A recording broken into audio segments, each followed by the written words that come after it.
अब अपन बात करते हैं इलेक्ट्रिक फील्ड की। क्या होता है इलेक्ट्रिक फील्ड? ये सपोज करिए चार्ज Q है, ठीक है। अगर मान लीजिए कि मैं इसके पास में Q0 एक अपन ने टेस्ट चार्ज दिया, टेस्ट चार्ज। सबसे पहले अपन बात करें कि टेस्ट चार्ज क्या है। टेस्ट चार्ज, इसकी कुछ प्रॉपर्टीज होती हैं। Test charge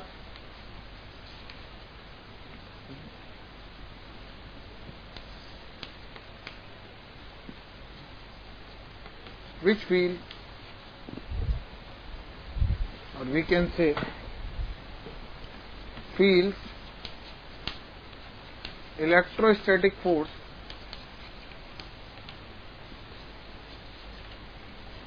but doesn't produce own electric field। Test charge वो होता है जो इलेक्ट्रोस्टैटिक फील्ड को फील कर सके, लेकिन उस फील्ड को जनरेट नहीं कर सके, ठीक है। उसका खुद का इलेक्ट्रिक फील्ड नहीं होता। अब अपन बात करते हैं इलेक्ट्रिक फील्ड के बारे में। जैसे सपोज करिए Q चार्ज, इसके पास में एक टेस्ट चार्ज रखा पॉजिटिव, ये टेस्ट चार्ज इससे दूर भागेगा। ऐसा क्या हुआ जो इस टेस्ट चार्ज को पता चला जिससे ये दूर की तरफ भागने लगा? एक्चुअल में हर चार्ज अपने आसपास सराउंडिंग में अपने आइडेंटिफिकेशन को बताते हुए एक फील्ड जनरेट करता है, जो उसकी क्या बताता है, आइडेंटिफिकेशन को। उस फील्ड के अंदर जैसे कोई दूसरा चार्ज आएगा, उस चार्ज को ये पता चल जाएगा कि वो कौन से चार्ज के पास में है और उसको कैसे बिहेव करना है। तो basically electric field is defined as force on test charge upon test charge. तो बेसिकली अगर मैं बात करूं क्या कि अगर इन दोनों के बीच में डिस्टेंस कितनी है, r, तो जो फोर्स होगा F vector is KQ0 upon r square, और अगर वेक्टर फॉर्म में लिखा जाए तो r³ r vector upon test charge. That means electric field is equal to KQ0 upon r³ r vector upon Q0 test charge is equal to, ये कितना आया, KQ upon r³ r vector. Means electric field due to a point charge. कितना electric field आया किसी point charge से r distance पर, कितना electric field होता है, KQ r vector upon r³। और अगर मैं इसका मैग्नीट्यूड के बारे में बात करूं तो KQ अपॉन r स्क्वायर, ठीक है। इसका मतलब है test electric field is defined as force on test charge upon test charge, ठीक है। तो फोर्स कितना होगा हमें कूलम्ब्स लॉ से पता है, KQ1 Q2 upon r square. तो KQ Q0 upon r³ into r vector, vector form में लिखें तो E वेक्टर कितना है, KQ Q0 upon r³, r vector upon Q0। तो इलेक्ट्रिक फील्ड ड्यू टू है पॉइंट चार्ज, ठीक है। अब अपन बात करते हैं क्या कि इलेक्ट्रिक फील्ड की डायरेक्शंस वगैरह कैसी होती हैं।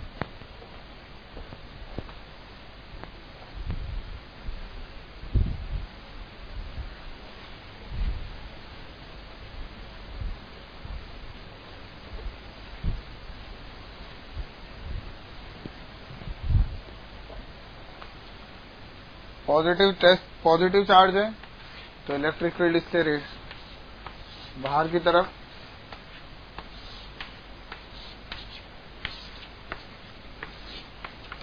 और नेगेटिव चार्ज है तो नेगेटिव चार्ज पे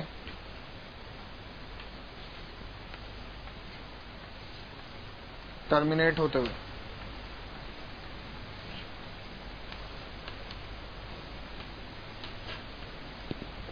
ठीक है।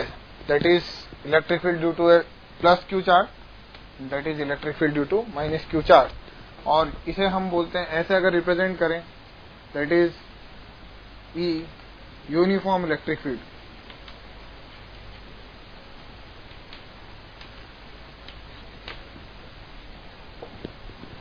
ठीक है।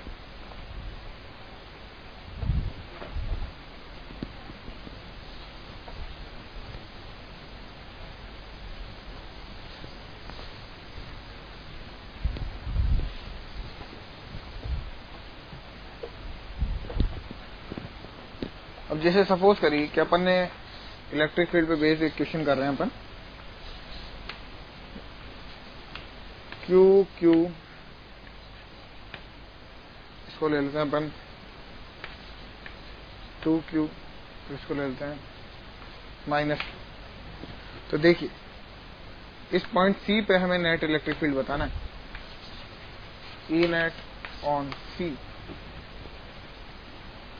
तो इस Q के वजह से इधर मान लेते हैं साइड A है, ठीक है, और इस -Q के वजह से भी इधर इसी साइड, क्योंकि -Q पे टर्मिनेट होती है।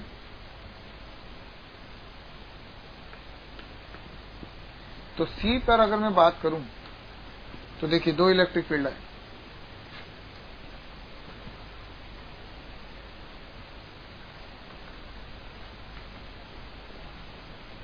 E1 और E2। E1 की वैल्यू कितनी होगी, देखिए ये डिस्टेंस कितनी हुई, √2 है, A/√2। तो कितना हुआ इलेक्ट्रिक फील्ड, कितना होता है electric field due to point charge KQ/R², vector form में लिखते हैं तो KQ R/R²। तो E = KQ/A²/2, ठीक है, and E2 is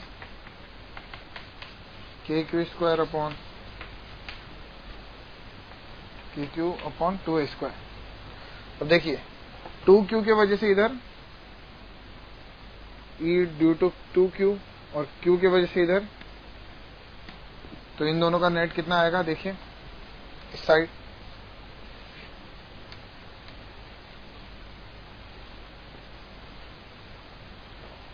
E due to Q is KQ²/2A² और E2Q इज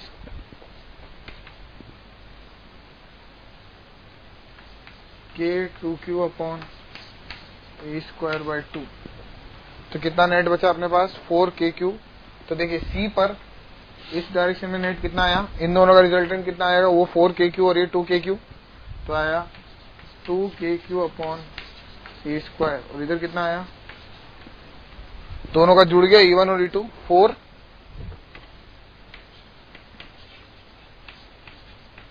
तो इन दोनों का रिजल्टेंट कहीं आएगा इस साइड, ठीक है, जो E डैश और E डबल डैश का रिजल्टेंट होगा। तो E net is equal to E dash square plus E double dash square का अंडर रूट।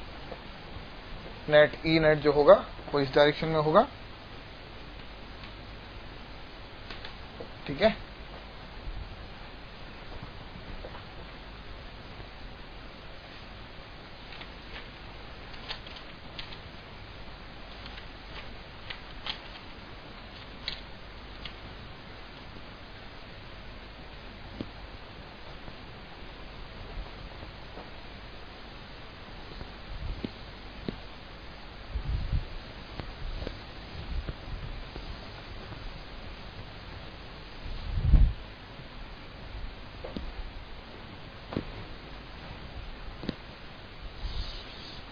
देखिए अपन ने दो प्लेट्स ली, यहाँ पे पॉजिटिव और यहाँ पे नेगेटिव चार्ज। तो इलेक्ट्रिक फील्ड किधर होगी, इस डायरेक्शन में, पॉजिटिव से निकलती है, नेगेटिव पे टर्मिनेट हो जाती है। तो कैसी इलेक्ट्रिक फील्ड है, यूनिफॉर्म, ठीक है। कितनी इलेक्ट्रिक फील्ड है, वैल्यू गिवन है E। अब अपन ने क्या करा, इसके सेंटर से ये D डिस्टेंस, यहां पर एक चार्ज E प्लस को V0 वेलोसिटी दी। क्वेश्चन क्या है, find out minimum value of V0 such that E plus crosses the plates। देखिए इसकी लेंथ ले लेते हैं L, प्लेट की लेंथ कितनी है L। तो देखिए इस क्वेश्चन को सॉल्व करने के लिए जो कॉन्सेप्ट हमें यूज करना पड़ेगा वो कॉन्सेप्ट क्या है कि एक यूनिफॉर्म इलेक्ट्रिक फील्ड में अगर मैं +Q चार्ज रख दूं और एक माइनस क्यू चार्ज रख दूं, तो प्लस क्यू चार्ज पे फोर्स लगता है क्यू ई इस साइड, किससे? F equal to E equal to F by Q से। और इस माइनस पे फोर्स किधर लगेगा? इस साइड, कितना? Q E.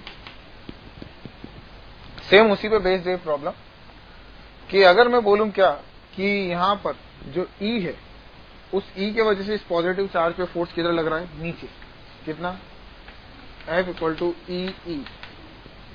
अगर हम ग्रेविटी फ्री स्पेस मानकर चलें और प्लेट्स के बारे में ऐसे देखें, प्लेट्स ऐसे रखी हुई है, पॉजिटिव चार्ज फेंका, वो कितनी देर में क्रॉस करके जा रहा है, ग्रेविटी फ्री स्पेस मानकर चलें, तो जो डाउनवर्ड एक्सीलरेशन बनेगा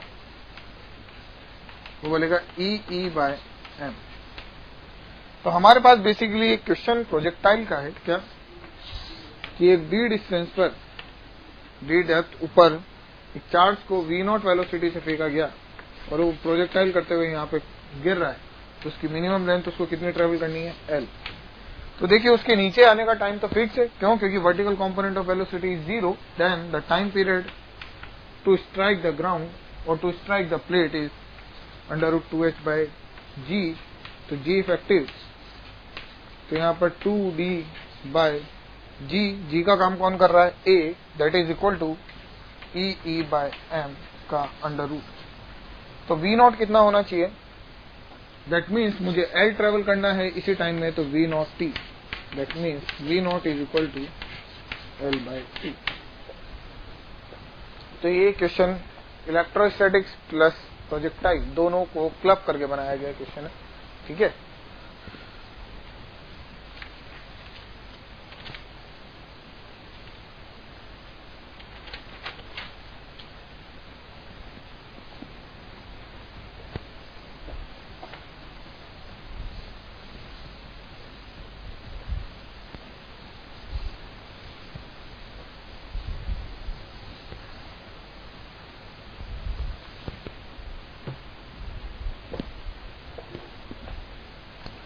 अब अपन बात करते हैं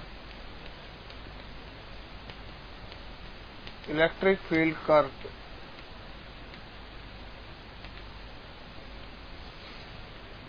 देखते हैं, देखिए अपन कर्व बना रहे हैं इलेक्ट्रिक फील्ड पे बेस, जिसे सपोज करिए दो चार्ज Q और Q यहाँ पे रखे हुए हैं, ठीक है।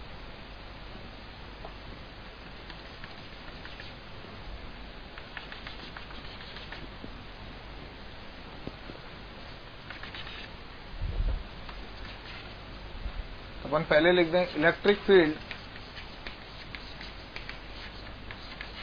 Due to point charge KQ/R²।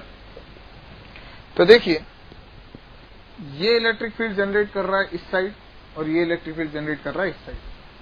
तो अपन ने बेसिकली इधर की डायरेक्शन को मान लिया पॉजिटिव और इधर की डायरेक्शन को मान लिया नेगेटिव। तो देखिए इसके जस्ट पास में इलेक्ट्रिक फील्ड की वैल्यू इस साइड, दैट मीन्स पॉजिटिव, और अगर R 0 है, इसके जस्ट पास वाले पॉइंट के लिए R 0, तो इलेक्ट्रिक फील्ड इन्फिनिटी, क्योंकि R 0 होते इलेक्ट्रिक फील्ड इन्फिनिटी। तो ये इन्फिनिटी से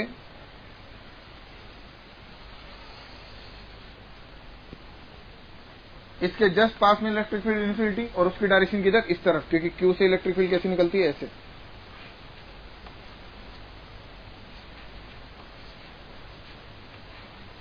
और इससे ऐसे।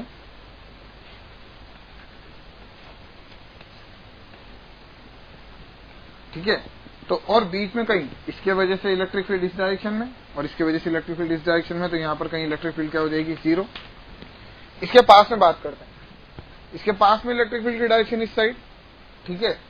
तो अगर इलेक्ट्रिक फील्ड की डायरेक्शन इस साइड है और इसके वजह से भी इलेक्ट्रिक फील्ड की डायरेक्शन इस साइड है, तो दोनों ऐड हो रहे होंगे, और इसके जस्ट पास में इन्फिनिटी और इन्फिनिटी पे जाकर कहीं 0। इसके पास में इलेक्ट्रिक फील्ड की डायरेक्शन इस साइड पॉजिटिव, इनफाइनाइट पॉजिटिव, ठीक है, और इन्फिनिटी पे जाके 0। That means electric field curve due to 2 point charges, ठीक है।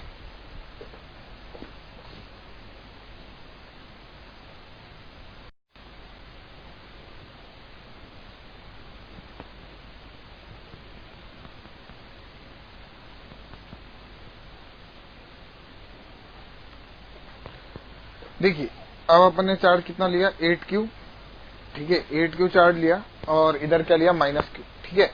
अब देखिए 8q की वजह से इलेक्ट्रिक फील्ड किधर इस साइड, -q की वजह से इलेक्ट्रिक फील्ड भी इस साइड, यानी क्या हो रही है ऐड हो रही है, ठीक है ना, इलेक्ट्रिक फील्ड ऐड हो रही है।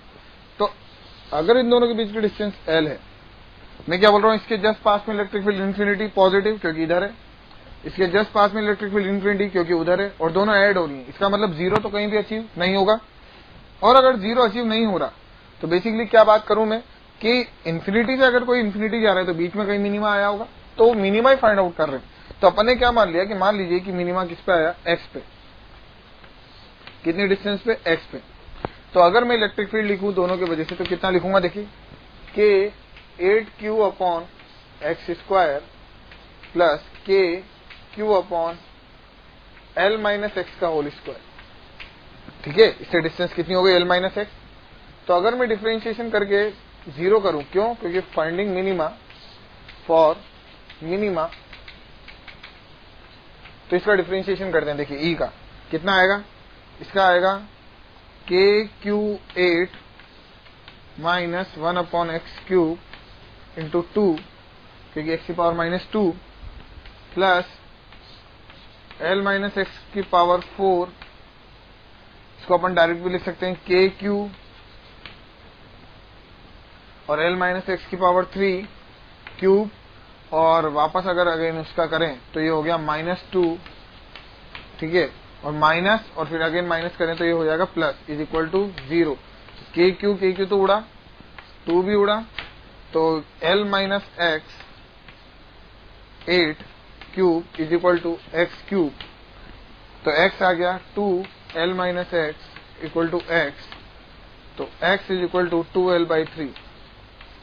x की वैल्यू कितनी आई 2l/3। अगर x की वैल्यू 2l/3 आई तो बेसिकली हम क्या बोल सकते हैं कि जो मिनिमा आएगा वो मिड पॉइंट के थोड़ा सा आगे आ रहा है, मीन्स -q के पास में। कहां पे आ रहा है मिनिमा, -q के पास में। तो देखिए अपन क्या बोल सकते हैं कि minima is at point this, इस पॉइंट में मिनिमा आ रहा है 2l/3। तो इन्फिनिटी से इन्फिनिटी जाना है और मिनिमा इस पॉइंट पे लेना है। तो देखिए कैसा कर्व होगा,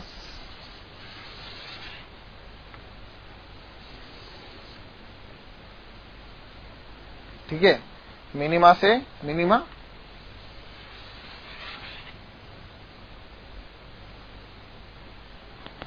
और मिनिमा इस पॉइंट पे कितने पे, छोटे वाले चार्ज के पास में। तो इसका मतलब अपन क्या बोल सकते हैं कि अगर इलेक्ट्रिक फील्ड ऐड हो रही है तो मिनिमा उस कौन से पॉइंट के पास में आता है, छोटे वाले चार्ज के, छोटे मैग्नीट्यूड वाले चार्ज के पास में। इसके पास में देखिए इलेक्ट्रिक फील्ड इधर मीन्स -इन्फिनिटी से और इन्फिनिटी पे 0। अब हमने इक्विलिब्रियम में पढ़ा था कि हमारा इक्विलिब्रियम कहां पर आता है, छोटे वाले चार्ज के पास में। तो इसका मतलब इलेक्ट्रिक फील्ड 0 भी छोटे वाले चार्ज के पास में होगा। अब इसको मैं रब कर देता हूं क्योंकि अपन ने तो कैलकुलेशन करी थी मिनिमा निकालने के लिए। तो अगर मैं इसके आगे का कर्व बनाऊं, देखिए कैसे, तो -q के पास में यहां पर कहीं इक्विलिब्रियम आया, क्योंकि हमें पता है कि इक्विलिब्रियम किसके पास में आता है, छोटे वाले चार्ज के पास में। इसके वजह से इस साइड इलेक्ट्रिक फील्ड यानी -इन्फिनिटी से इक्विलिब्रियम हुआ और इन्फिनिटी पे जाके 0। क्यों, क्योंकि इसके जस्ट पास में इलेक्ट्रिक फील्ड कितनी होगी, इन्फिनिटी, और नेगेटिव डायरेक्शन है तो -इन्फिनिटी। यहां पे इक्विलिब्रियम आया तो -इन्फिनिटी से 0, और 0 से फिर वो वापस इन्फिनिटी पे 0 हुआ होगा, तो कहीं बीच में मैक्सिमा आया होगा। तो ये हुआ आपके एक पॉजिटिव एंड नेगेटिव चार्ज का इलेक्ट्रिक फील्ड, जिसमें एक का मैग्नीट्यूड बड़ा है और एक का मैग्नीट्यूड छोटा है, ठीक है। अगर मैं सिमिलरली अगर उसके लिए बनाना चाहूं, देखिए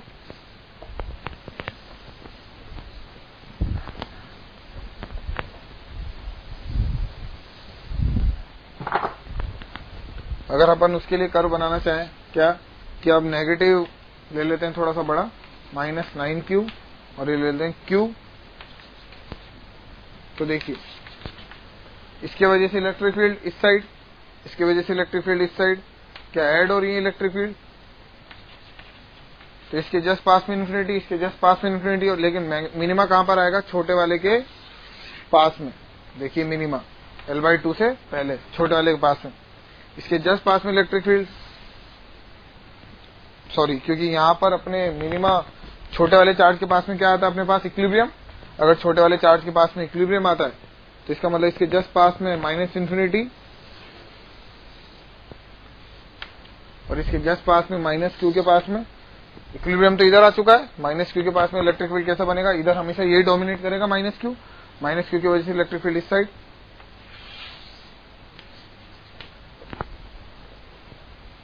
ठीक है,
आज हम इलेक्ट्रिक फील्ड कैलकुलेट करेंगे किसी रॉड के वजह से जो कि एक फाइनाइट लेंथ की है एट ए परपेंडिकुलर डिस्टेंस डी। ठीक है, तो देखिए हमने क्या करा है, एक रॉड ली और देखिए ध्यान रखिएगा कि रॉड एक फाइनाइट लेंथ की है। ठीक है, एक रॉड जिसको पॉजिटिव चार्ज दे दिया गया। ठीक है, इससे परपेंडिकुलर डिस्टेंस, ये परपेंडिकुलर डिस्टेंस जरूरी नहीं है कि इसको बाइसेक्ट करने वाली लाइन ही हो, ये परपेंडिकुलर डिस्टेंस कहीं पे भी हो सकती है। ठीक है, अभी अपन जनरल एक्सप्रेशंस निकालने की कोशिश कर रहे हैं कि एक पॉइंट P है, इस पॉइंट P पे हम इलेक्ट्रिक फील्ड कैलकुलेट करना चाहते हैं इस रॉड के वजह से जो कि एक फाइनाइट लेंथ की है। ठीक है, तो देखिए इस रॉड का जो जनरली हमें गिवन होता है पॉइंट P से, इसके एंगल्स गिवन होते हैं। जैसे अगर मैं बात करूं क्या कि जो इसका दूसरा कॉर्नर है वो पॉइंट P से कितना θ1 एंगल बना रहा है, कितना एंगल θ1, और यही पॉइंट P दूसरे से θ2 एंगल बना रहा है। अब देखिए मीन्स मैं ये बोल सकता हूं कि पॉइंट P के अबाउट मेरी रॉड माइनस θ2 से प्लस θ1 की डायरेक्शन में लाई करती है। मीन्स मेरी रॉड की जो लेंथ है, अगर मैं पॉइंट P से माइनस θ2 से प्लस θ1 की तरफ एक एंगल बनाकर एक लेंथ बनाऊं तो वही लेंथ मेरी रॉड की है। और ये जो डिस्टेंस है, ये डिस्टेंस है अपने कैपिटल D, परपेंडिकुलर डिस्टेंस। ठीक है, अब हम इस पॉइंट P पे इलेक्ट्रिक फील्ड कैलकुलेट करना चाहते हैं। तो देखिए सेम कि अगर मैं बोलूं तो देखिए ये पॉइंट चार्ज जो P के जस्ट पास में, ये इलेक्ट्रिक फील्ड की डायरेक्शन इधर बनाना चाहता है, इसके जस्ट ऊपर वाला पॉइंट P पे इलेक्ट्रिक फील्ड की डायरेक्शन थोड़ा नीचे बनाना चाहता है। ऐसा अगर मैं इस परपेंडिकुलर लाइन से ऊपर जाता जाऊं तो मेरे इलेक्ट्रिक फील्ड की डायरेक्शंस नीचे आएंगी और सबकी अलग अलग डायरेक्शंस होगी। सिमिलरली अगर मैं नीचे जाऊं परपेंडिकुलर डिस्टेंस से तो ये सब के सब पॉइंट P पे इलेक्ट्रिक फील्ड की डायरेक्शंस ऊपर बनाना चाहते हैं, तो और वो भी एक ही लाइन में नहीं, सबकी डायरेक्शंस अलग अलग।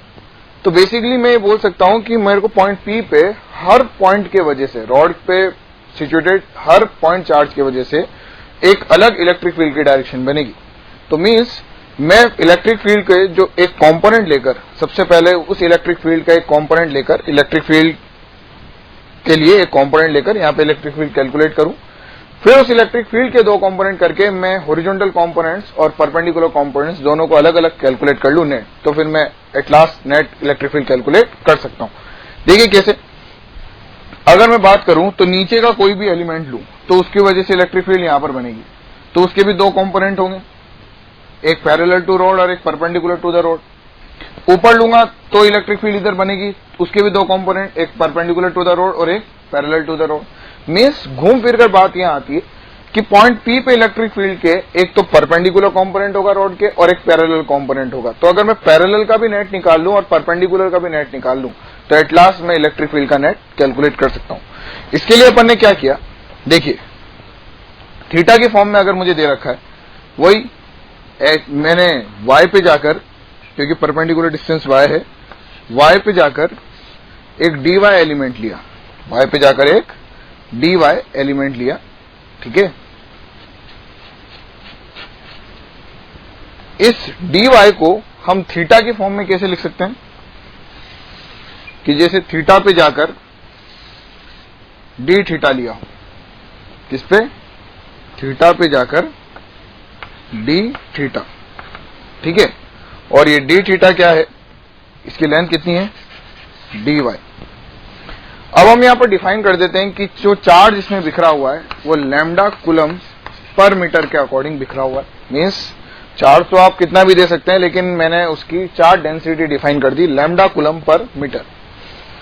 तो देखिए इस एलिमेंट की वजह से जो यहां पर इलेक्ट्रिक फील्ड बनेगी वो इलेक्ट्रिक फील्ड इस डायरेक्शन में होगी और वो छोटी सी इलेक्ट्रिक फील्ड होगी।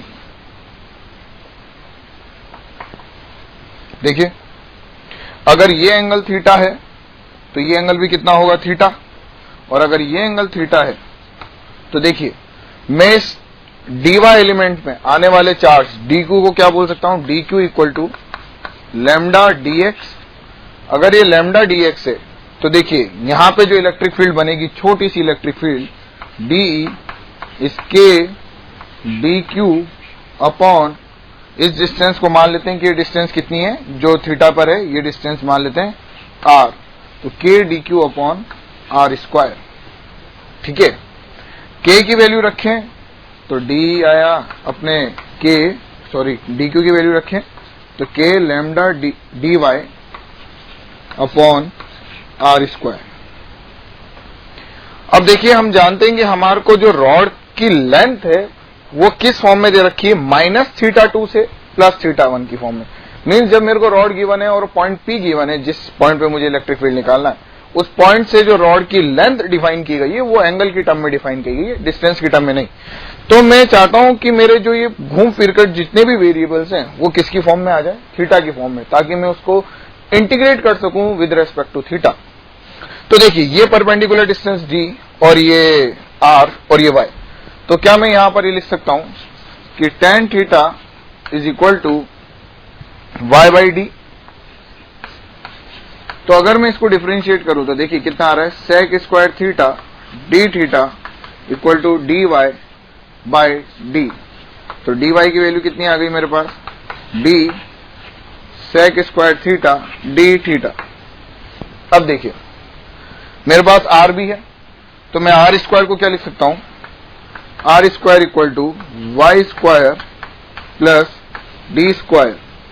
और मैं जानता हूं कि डी को, वाई को मैं लिख सकता हूं डी टेन थीटा, वाई को क्या लिख सकता हूं, डी टेन थीटा। तो यहां पर बनेगा D square tan square theta, जो डी स्क्वायर कॉमन आएगा, 1 plus D tan square theta that is equal to sec square theta. तो R square is equal to D square sec square theta. Means मेरे पास दो relation आ गए, एक तो D Y का in term of theta and R in term of theta. तो देखिए अगर मैं डी की वैल्यू को पुट करूं, देखिए डी की वैल्यू अगर मैं यहां पे देखूं तो D E is equal to K lambda D Y, K lambda D Y के बारे में बात करें तो देखिए डी वाई कितना है, D sec square theta D theta upon are square को लिखें तो D square sec square theta. तो सेक स्क्वायर से सेक स्क्वायर और एक डी से एक डी कैंसिल, तो ये आया अपने पास K lambda by D into D theta is equal to D E. अब देखिए ये तो डी ई आया, लेकिन हमें तो हॉरिजॉन्टल कंपोनेंट्स अलग कैलकुलेट करने और वर्टिकल अलग। तो अगर मैं बात करूं तो यहां पे हॉरिजॉन्टल कंपोनेंट कितना बनेगा और एक वर्टिकल कंपोनेंट, ठीक है। तो ये हो गया अपना डी कॉस थीटा और ये हो गया अपना डी साइन थीटा। तो दोनों को अलग अलग कैलकुलेट कर लेते हैं, देखिए कैसे। Component perpendicular to the rod यानी E perpendicular is integration of D cos theta is equal to D की वैल्यू कितनी, K lambda by D, K lambda by D cos theta यहां से रखा, cos theta D theta. Integration कहां से कहां तक, हमारी रॉड कहां से कहां तक लाई कर रही है, माइनस थीटा 2 से प्लस थीटा 1, तो माइनस थीटा 2 से प्लस थीटा 1। तो E perpendicular is equal to K lambda by D, cos theta का इंटीग्रेशन साइन थीटा, तो K lambda by D sine theta 1 minus sine theta 2, लेकिन minus theta 2 रखेंगे तो plus हो जाएगा, plus sine theta 2।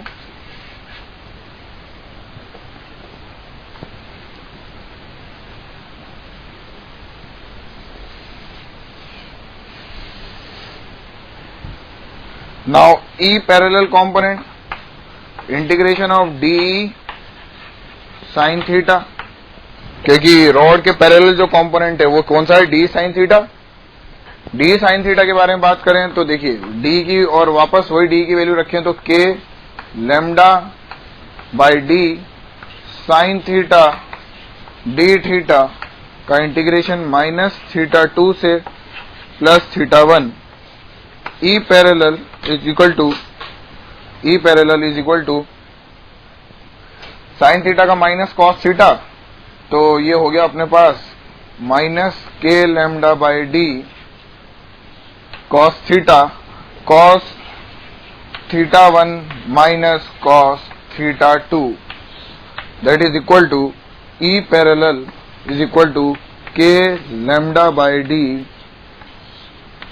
Cos theta 2 minus cos theta 1।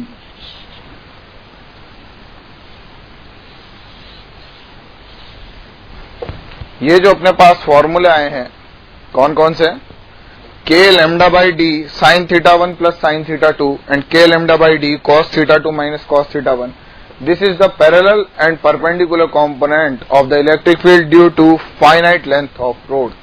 अगर मुझे इसके नेट इलेक्ट्रिक फील्ड के बारे में बताना है तो मैं नेट इलेक्ट्रिक फील्ड परपेंडिकुलर पता है, पैरेलल पता है, तो क्या E net is equal to E perpendicular का स्क्वायर प्लस ई पैरेलल का स्क्वायर का अंडर रूट। ठीक है,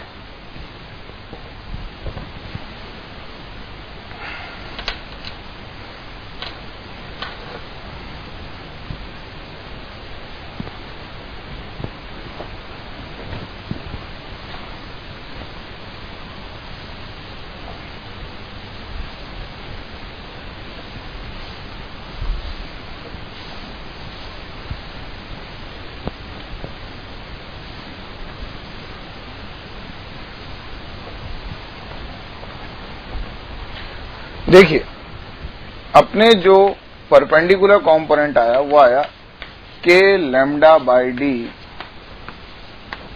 sign theta 1 plus sine theta 2, और ई पैरेलल आया अपने पास K lambda by D cos theta 2 minus cos theta 1। एक बात ध्यान रखिए कि D perpendicular distance from road. ठीक है, और एक बात और कि थीटा 1 और थीटा 2, देखिए हम थीटा 2 का साइन पहले ही पुट कर चुके हैं, माइनस थीटा 2 से प्लस थीटा 1। ठीक है, तो थीटा 1 ध्यान रखिए जो परपेंडिकुलर डिस्टेंस है ये रॉड, ठीक है, ये परपेंडिकुलर डिस्टेंस उससे हमेशा क्लॉकवाइज सेंस में मेजर किया जाएगा, और थीटा 2 इस परपेंडिकुलर डिस्टेंस से हमेशा एंटी क्लॉकवाइज सेंस में मेजर किया जाएगा। इस बात को ध्यान रखिए। देखिए अपन एक क्वेश्चन करते हैं इसके ऊपर base.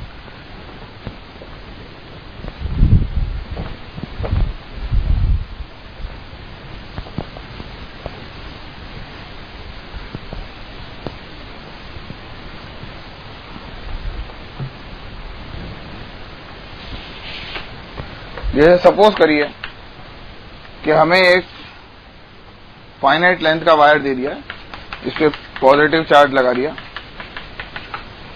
Lambda coulomb per metre के अकॉर्डिंग चार्ज बिखरा हुआ है। ये आगे नहीं है लेकिन इससे डी डिस्टेंस पर, इस पॉइंट पी पर मुझे इलेक्ट्रिक फील्ड कैलकुलेट करना है। अभी देखिए डी तो रॉड से परपेंडिकुलर डिस्टेंस नहीं है वायर से, तो एक आपको दे रखा है कि ये एंगल 30 डिग्री है और ये एंगल 60 डिग्री है, ठीक है। तो हमारे पास ये दोनों फॉर्मूले हैं, परपेंडिकुलर का भी और पैरेलल का भी है। लेकिन देखिए जब अपन ने डेरिवेशन किया था तो ये पॉइंट कहीं मिड में आया था, यहां बीच में, मतलब एग्जैक्टली मिड में नहीं, लेकिन था इस रॉड के जस्ट सामने परपेंडिकुलर डिस्टेंस पे। देखिए और कुछ नहीं करना, हमें हमारे फॉर्मूले में सेम वैसे ही वैल्यूज पुट करनी है जो हमने डेरिवेशन करते हुए मानी थी। क्या? D is the perpendicular distance from road, तो हमारे लिए जो डी का काम करेगा वो परपेंडिकुलर डिस्टेंस होगी ये कितनी?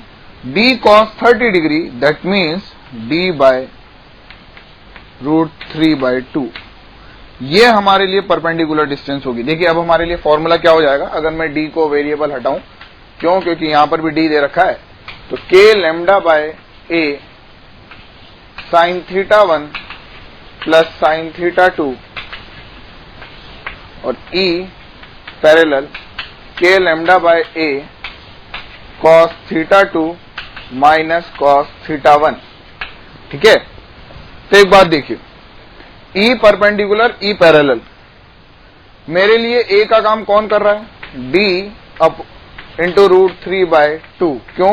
क्योंकि D cos 30 is the perpendicular distance of the point from the rod, ठीक है। अब देखिए इधर सुनिए कि अगर मैं आपसे बोलूं क्या कि हमने थीटा 1 परपेंडिकुलर डिस्टेंस से, थीटा 1 क्या था कि ऊपर वाले पॉइंट को मिलाने वाली लाइन, इसको कैसे मेजर किया था? क्लॉकवाइज। ऊपर वाले पॉइंट को मिलाने वाली लाइन को हमने कैसे मेजर किया था? क्लॉकवाइज। तो देखिए परपेंडिकुलर डिस्टेंस से, किससे? परपेंडिकुलर डिस्टेंस से अगर मैं क्लॉकवाइज चलूं, परपेंडिकुलर डिस्टेंस से, क्यों? क्योंकि ऊपर वाले पॉइंट, रॉड के ऊपर ही ऊपर वाले पॉइंट को पॉइंट पी से मिलाने वाली लाइन ये है, ठीक है। मैं इसके एंगल को कैसे मेजर करूंगा? परपेंडिकुलर से क्लॉकवाइज। तो मैंने परपेंडिकुलर से क्लॉकवाइज मेजर किया तो मेरे एंगल आया theta 1 is 60 degree, theta 1 is 60 degree, ठीक है। अब देखिए मेरे को दूसरे पॉइंट को, रॉड के दूसरे पॉइंट को कैसे मेजर करना है?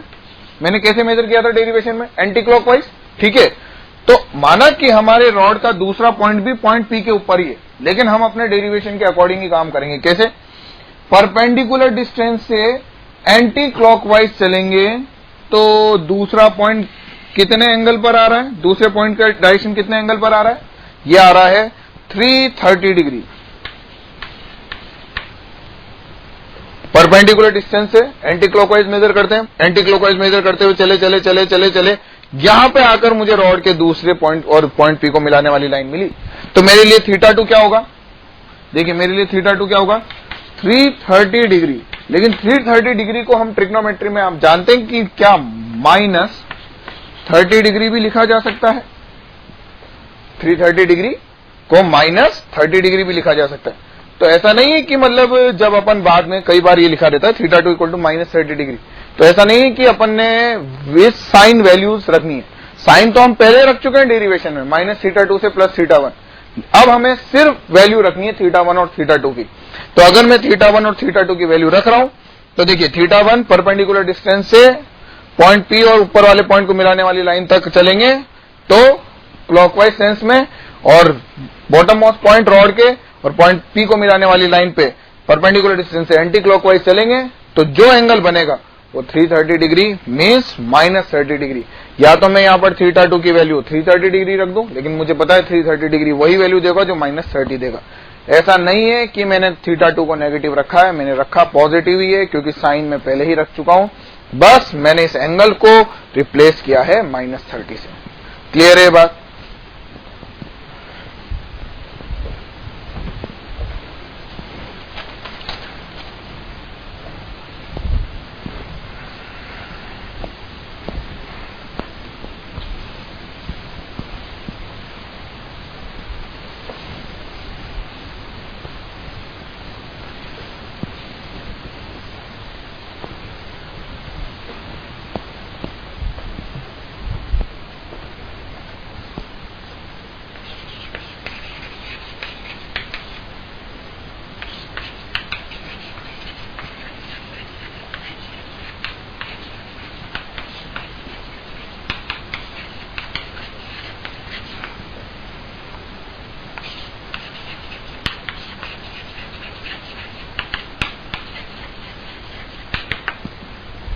Electric field due to infinite rod और we can say infinite wire.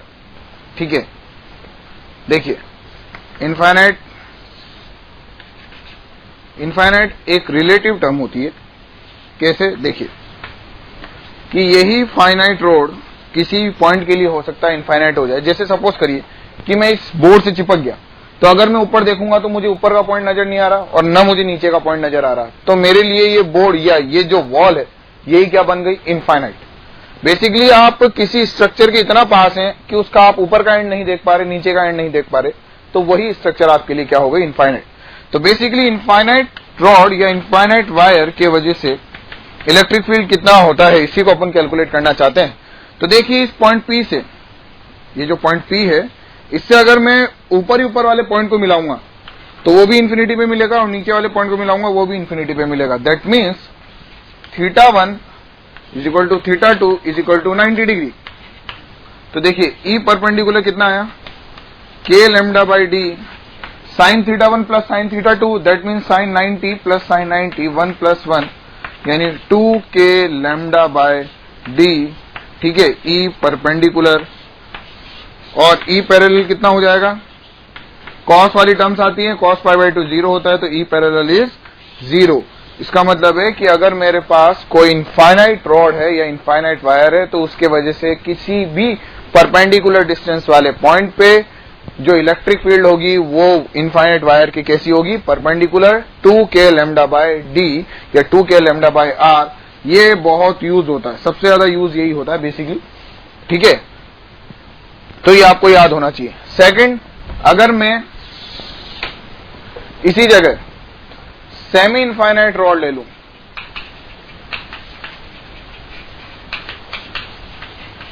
या सेमी इनफाइनाइट वायर, तो इसका मतलब हुआ कि मुझे एक एंड तो दिखाई दे रहा है,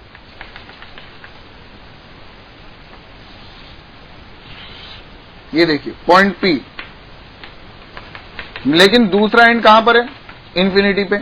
तो देखिए θ1 तो मेरे लिए कितना हो गया? 90 डिग्री एंड θ2 इज 0 डिग्री। ठीक है, तो ये हो गई perpendicular distance D, lambda coulomb per charge बिखरा हुआ इस पे। क्लियर है बात? तो अब जो अपने आएगा देखिए E perpendicular is equal to k lambda by D sine θ1 plus sine θ2, sine θ1 90, sine θ2 sine 0 0। ठीक है, तो ये आया k लैम्डा बाय डी और E parallel is equal to देखिए cos θ2 माइनस cos θ1, cos θ2 यानी cos 0 इज इक्वल टू 1 और cos θ1 90 means 0, तो ये हो गया k lambda by D. Means जब सेमी इनफाइनाइट रॉड होती है या सेमी इनफाइनाइट वायर होता है तो आपको जो परपेंडिकुलर डिस्टेंस पे पॉइंट P है उस पॉइंट P पर आपको दोनों कंपोनेंट ऑफ इलेक्ट्रिक फील्ड मिलते हैं।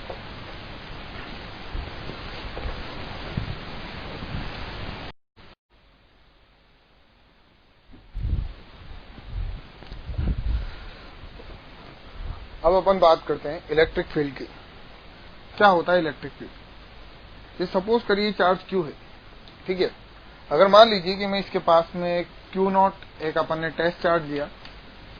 टेस्ट चार्ज, सबसे पहले अपन बात करें कि टेस्ट चार्ज क्या है। टेस्ट चार्ज, इसकी कुछ प्रॉपर्टीज होती हैं। Test charge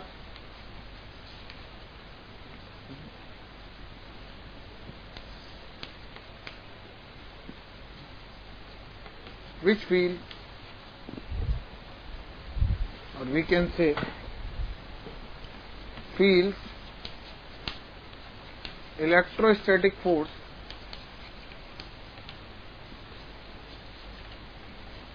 but doesn't produce own electric field। Test charge वो होता है जो इलेक्ट्रोस्टैटिक फील्ड को फील कर सके लेकिन उस फील्ड को जनरेट नहीं कर सके। ठीक है, उसका खुद का इलेक्ट्रिक फील्ड नहीं होता। अब अपन बात करते हैं इलेक्ट्रिक फील्ड के बारे में। जैसे सपोज करिए Q चार्ज, इसके पास में एक टेस्ट चार्ज रखा पॉजिटिव, ये टेस्ट चार्ज इससे दूर भागेगा। ऐसा क्या हुआ जो इस टेस्ट चार्ज को पता चला जिससे ये दूर की तरफ भागने लगा? एक्चुअल में हर चार्ज अपने आसपास सराउंडिंग में अपने आइडेंटिफिकेशन को बताते हुए एक फील्ड जनरेट करता है जो उसकी क्या बताता है, आइडेंटिफिकेशन को। उस फील्ड के अंदर जैसे कोई दूसरा चार्ज आएगा, उस चार्ज को ये पता चल जाएगा कि वो कौन से चार्ज के पास में है और उसको कैसे बिहेव करना है। तो basically electric field is defined as force on test charge upon test charge.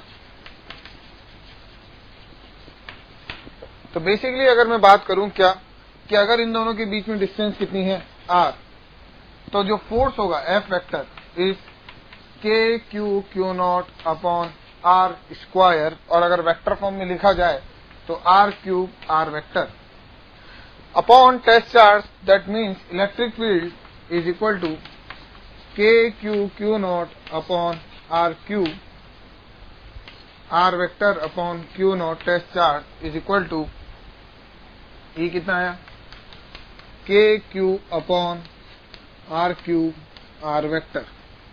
Means electric field due to a point charge. कितना इलेक्ट्रिक फील्ड आया किसी पॉइंट चार्ज से आर डिस्टेंस पर, कितना इलेक्ट्रिक फील्ड होता है, के Q R vector upon are cube. और अगर मैं इसका मैग्नीट्यूड के बारे में बात करूं तो के क्यू अपॉन आर स्क्वायर। ठीक है, इसका मतलब है test electric field is defined as force on test charge upon test charge. ठीक है, तो फोर्स कितना होगा हमें कूलम्ब्स लॉ से पता है, के q one q two upon are square. तो के Q not upon are cube into r vector, vector form में लिखें तो ई वेक्टर कितना है, के Q not upon are cube, are vector upon Q not. तो इलेक्ट्रिक फील्ड ड्यू टू है पॉइंट चार्ज। ठीक है, अब अपन बात करते हैं क्या कि इलेक्ट्रिक फील्ड की डायरेक्शंस वगैरह कैसी होती हैं।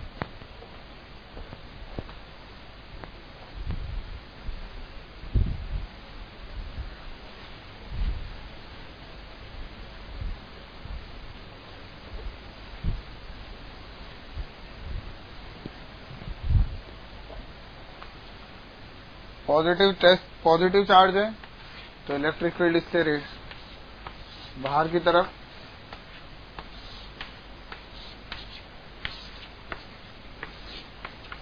और नेगेटिव चार्ज है तो नेगेटिव चार्ज पे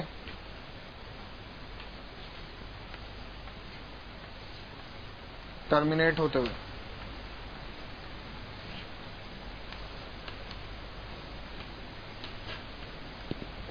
ठीक है, that is electric field due to a plus Q charge, that is electric field due to minus q charge. और इसे हम बोलते हैं, ऐसे अगर रिप्रेजेंट करें, that is E uniform electric field.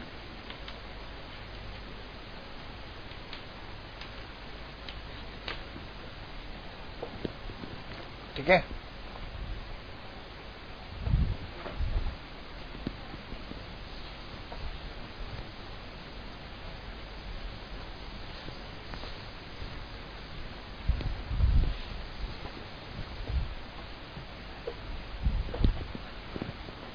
अब जैसे सपोज करिए कि अपन ने इलेक्ट्रिक फील्ड पे बेस्ड एक क्वेश्चन कर रहे हैं अपन,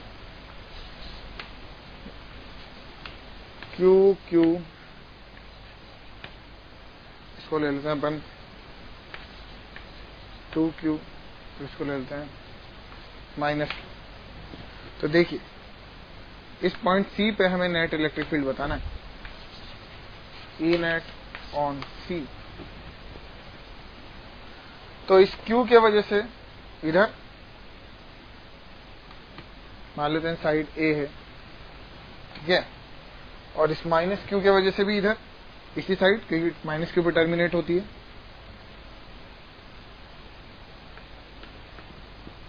तो C पर अगर मैं बात करूं तो देखिए दो इलेक्ट्रिक फील्ड है,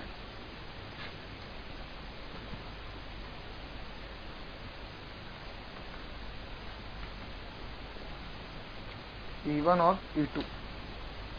E1 की वैल्यू कितनी होगी, देखिए ये डिस्टेंस कितनी हुई, √2 है, A by √2।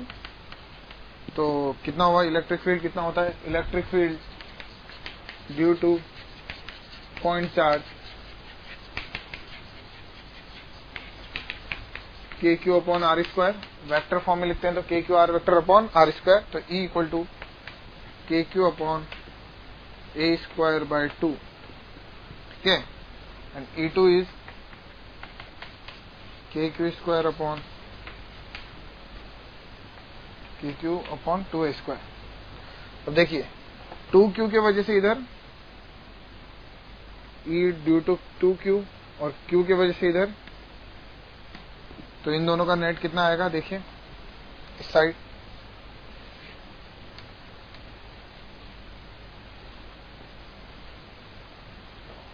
E due to Q is KQ² upon 2A² और E टू Q इज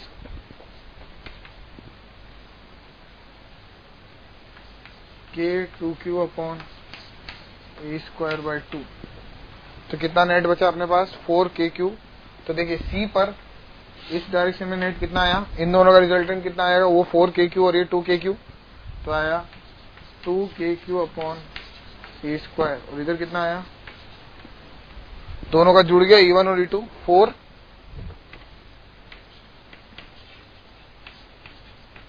तो इन दोनों का रिजल्टेंट कहीं आएगा इस साइड, ठीक है, जो E डैश और E डबल डैश का रिजल्टेंट होगा। तो E net is equal to E dash square plus E double dash square का under root. Net E net जो होगा वो इस डायरेक्शन में होगा, ठीक है।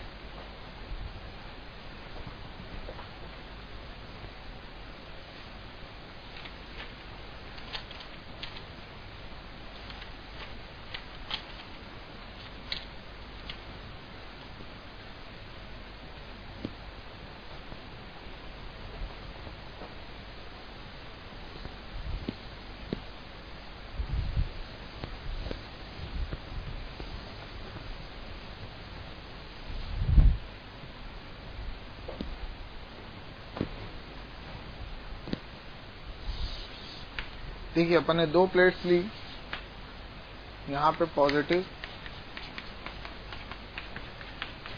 और यहाँ पे नेगेटिव चार्ज। तो इलेक्ट्रिक फील्ड किधर होगी, इस डायरेक्शन में, पॉजिटिव से निकलती है, नेगेटिव में टर्मिनेट हो जाती है। तो कैसी इलेक्ट्रिक फील्ड है, यूनिफॉर्म, ठीक है। कितनी इलेक्ट्रिक फील्ड है, वैल्यू गिवन है E। अब अपन ने क्या करा, इसके सेंटर से ये D डिस्टेंस, यहां पर एक चार्ज E प्लस को V0 वेलोसिटी दी। क्वेश्चन क्या है, find out minimum value of V0 such that E plus crosses the plates। देखिए इसकी लेंथ लेते हैं L, प्लेट की लेंथ कितनी है L। तो देखिए इस क्वेश्चन को सॉल्व करने के लिए जो कॉन्सेप्ट हमें यूज करना पड़ेगा वो कॉन्सेप्ट क्या है कि एक यूनिफॉर्म इलेक्ट्रिक फील्ड में अगर मैं प्लस Q चार्ज रख दूं और एक माइनस Q चार्ज रख दूं, तो प्लस Q चार्ज पे फोर्स लगता है QE इस साइड, किससे, F equal to E equal to F/Q से। और इस माइनस पे फोर्स किधर लगेगा, इस साइड, कितना, QE। सेम उसी पे बेस्ड है प्रॉब्लम कि अगर मैं बोलूं क्या कि यहां पर जो E है उस E के वजह से इस पॉजिटिव चार्ज पे फोर्स किधर लग रहा है, नीचे, कितना, F इक्वल टू E। अगर हम ग्रेविटी फ्री स्पेस मानकर चलें और प्लेट्स के बारे में ऐसे देखें, प्लेट्स ऐसे रखी हुई है, पॉजिटिव चार्ज फेंका, वो कितनी देर में क्रॉस करके जा रहा है, ग्रेविटी फ्री स्पेस मानकर चलें, तो जो डाउनवर्ड एक्सीलरेशन बनेगा वो बोलेगा E/m। तो हमारे पास बेसिकली एक क्वेश्चन प्रोजेक्टाइल का है, क्या कि एक D डिस्टेंस पर, D डेप्थ ऊपर एक चार्ज को V0 वेलोसिटी से फेंका गया और वो प्रोजेक्टाइल करते हुए यहाँ पे गिर रहा है, तो उसकी मिनिमम लेंथ उसको कितनी ट्रेवल करनी है, L। तो देखिए उसके नीचे आने का टाइम तो फिक्स है, क्यों, क्योंकि vertical component of velocity is 0, then the time period to strike the ground और to strike the plate is √2h/g। तो g इफेक्टिव, तो यहाँ पर 2d/g, g का काम कौन कर रहा है, A, that is equal to E/m का अंडर रूट। तो V0 कितना होना चाहिए? दैट मीन्स मुझे L ट्रेवल करना है इसी टाइम में, तो V0t, that means V0 is equal to L/t। तो ये क्वेश्चन इलेक्ट्रोस्टैटिक्स प्लस प्रोजेक्टाइल दोनों को क्लब करके बनाया गया क्वेश्चन है, ठीक है।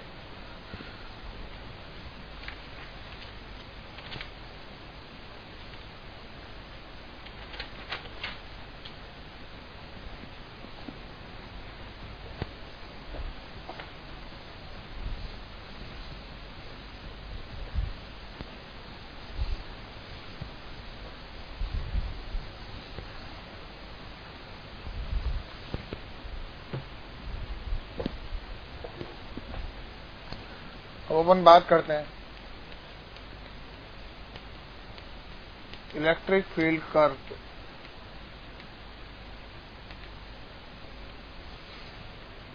देखते हैं, देखिए अपन कर्व बना रहे हैं इलेक्ट्रिक फील्ड पे बेस, जिसे सपोज करिए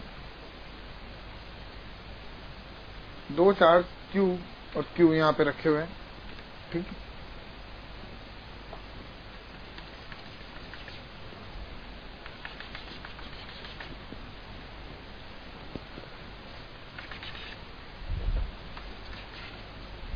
अपन पहले लिख दें electric field due to point charge KQ/R²। तो देखिए ये इलेक्ट्रिक फील्ड जनरेट कर रहा है इस साइड और ये इलेक्ट्रिक फील्ड जनरेट कर रहा है इस साइड। तो अपन ने बेसिकली इधर की डायरेक्शन को मान लिया पॉजिटिव और इधर की डायरेक्शन को मान लिया नेगेटिव। तो देखिए इसके जस्ट पास में इलेक्ट्रिक फील्ड की वैल्यू इस साइड, दैट मीन्स पॉजिटिव, और अगर R 0 है इसके जस्ट पास वाले पॉइंट के लिए R 0, तो इलेक्ट्रिक फील्ड इन्फिनिटी, क्योंकि R 0 होते इलेक्ट्रिक फील्ड इन्फिनिटी। तो ये इन्फिनिटी से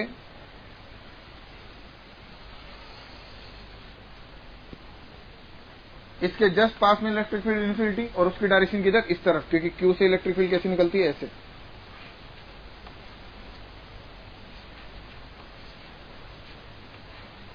और इससे ऐसे,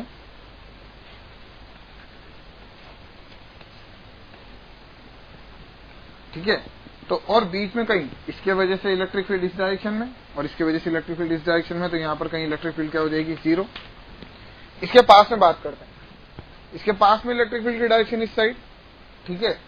तो अगर इलेक्ट्रिक फील्ड की डायरेक्शन इस साइड है और इसके वजह से भी इलेक्ट्रिक फील्ड की डायरेक्शन इस साइड है, तो दोनों ऐड हो रहे होंगे, और इसके जस्ट पास में इन्फिनिटी और इन्फिनिटी पे जाकर कहीं 0। इसके पास में इलेक्ट्रिक फील्ड की डायरेक्शन इस साइड पॉजिटिव, इनफाइनाइट पॉजिटिव, ठीक है, और इन्फिनिटी पे जाके 0। That means electric field curve due to 2 point charges, ठीक है।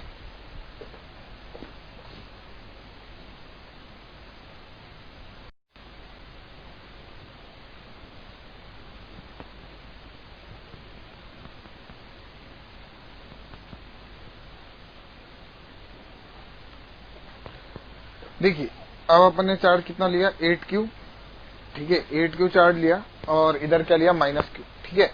अब देखिए 8Q की वजह से इलेक्ट्रिक फील्ड किधर, इस साइड, -Q की वजह से इलेक्ट्रिक फील्ड भी इस साइड, यानी क्या हो रही है, ऐड हो रही है, ठीक है ना, इलेक्ट्रिक फील्ड ऐड हो रही है। तो अगर इन दोनों के बीच की डिस्टेंस L है, मैं क्या बोल रहा हूँ, इसके जस्ट पास में इलेक्ट्रिक फील्ड इन्फिनिटी पॉजिटिव क्योंकि इधर है, इसके जस्ट पास में इलेक्ट्रिक फील्ड इन्फिनिटी क्योंकि उधर है, और दोनों ऐड हो रही है। इसका मतलब 0 तो कहीं भी अचीव नहीं होगा, और अगर 0 अचीव नहीं हो रहा तो बेसिकली क्या बात करूं मैं कि इन्फिनिटी से अगर कोई इन्फिनिटी जा रहा है तो बीच में कहीं मिनिमा आया होगा, तो मिनिमा ही फाइंड आउट कर रहे हैं।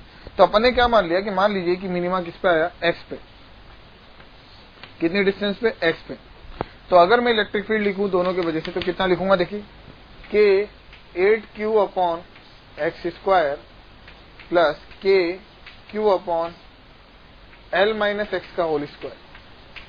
ठीक है। इससे डिस्टेंस कितनी हो गई, L-x। तो अगर मैं डिफरेंशिएशन करके 0 करूं, क्यों, क्योंकि फाइंडिंग मिनिमा फॉर मिनिमा, तो इसका डिफरेंशिएशन करते हैं। देखिए E का कितना आएगा, इसका आएगा KQ8 माइनस 1/x³ इंटू 2, क्योंकि x⁻², प्लस l - x⁴, इसको अपन डायरेक्ट भी लिख सकते हैं kq, और l - x⁻³ क्यूब, और वापस अगर अगेन उसका करें तो ये हो गया -2, ठीक है, और माइनस, और फिर अगेन माइनस करें तो ये हो जाएगा plus, is equal to 0। kq तो उड़ा, 2 भी उड़ा, तो l - x⁸ is equal to x³, तो x आ गया 2l - x equal to x, तो x is equal to 2l/3। x की वैल्यू कितनी आई? 2l/3। अगर x की वैल्यू 2l/3 आई तो बेसिकली हम क्या बोल सकते हैं कि जो मिनिमा आएगा वो मिड पॉइंट के थोड़ा सा आगे आ रहा है, मीन्स -q के पास में। कहां पे आ रहा है मिनिमा? -q के पास में। तो देखिए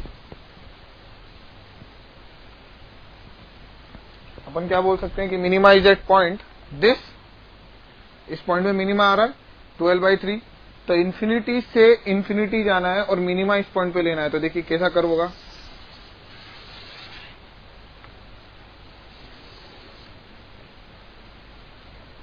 ठीक है, मिनिमा से मिनिमा,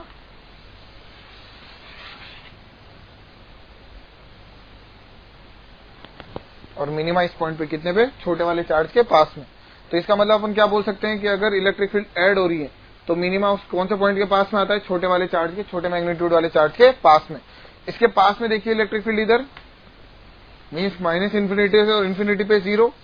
अब हमने इक्विलिब्रियम में पढ़ा था कि हमारा इक्विलिब्रियम कहां पर आता है? छोटे वाले चार्ज के पास में।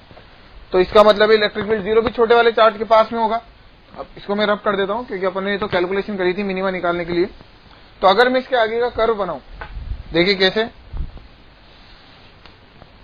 तो -q के पास में यहां पर कहीं इक्विलिब्रियम आया, क्योंकि हमें पता है कि इक्विलिब्रियम किसके पास में आता है? छोटे वाले चार्ज के पास में।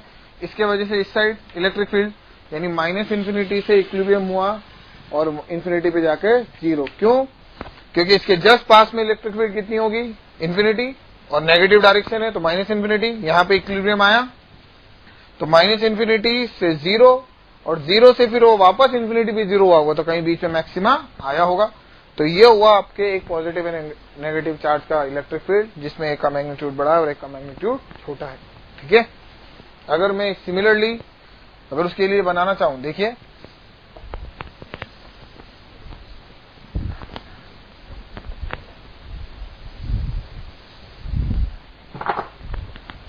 अगर अपन उसके लिए कर्व बनाना चाहें, क्या कि अब नेगेटिव ले लेते हैं थोड़ा सा बड़ा, -9q, और ये ले लेते हैं q। तो देखिए इसके वजह से इलेक्ट्रिक फील्ड इस साइड, इसके वजह से इलेक्ट्रिक फील्ड इस साइड क्या ऐड हो रही है इलेक्ट्रिक फील्ड, तो इसके जस्ट पास में इन्फिनिटी, इसके जस्ट पास में इन्फिनिटी, और लेकिन मिनिमा कहां पर आएगा? छोटे वाले के पास में। देखिए मिनिमा l/2 से पहले छोटे वाले के पास में, इसके जस्ट पास में इलेक्ट्रिक फील्ड, सॉरी, क्योंकि यहां पर अपने मिनिमा छोटे वाले चार्ज के पास में क्या आता है अपने पास? इक्विलिब्रियम। अगर छोटे वाले चार्ज के पास में इक्विलिब्रियम आता है तो इसका मतलब इसके जस्ट पास में -इन्फिनिटी, और इसके जस्ट पास में -q के पास में। इक्विलिब्रियम तो इधर आ चुका है, -q के पास में इलेक्ट्रिक फील्ड कैसा बनेगा? इधर हमेशा यही डोमिनेट करेगा, -q की वजह से इलेक्ट्रिक फील्ड इस साइड,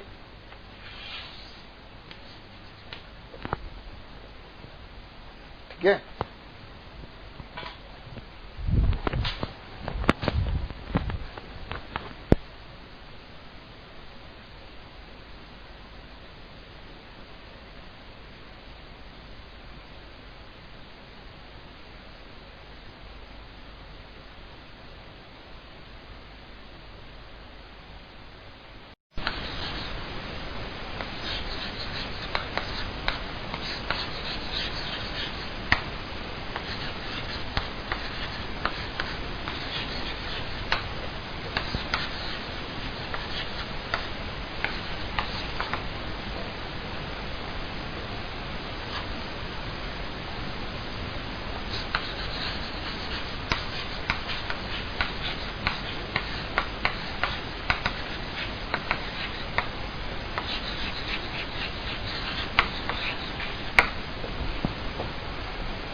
आज हम इलेक्ट्रिक फील्ड कैलकुलेट करेंगे किसी रॉड के वजह से जो कि एक फाइनाइट लेंथ की है एट ए परपेंडिकुलर डिस्टेंस d। ठीक है, तो देखिए हमने क्या करा है, एक रॉड ली और देखिए ध्यान रखिएगा कि रॉड एक फाइनाइट लेंथ की है। ठीक है, एक रॉड जिसको पॉजिटिव चार्ज दे दिया गया। ठीक है,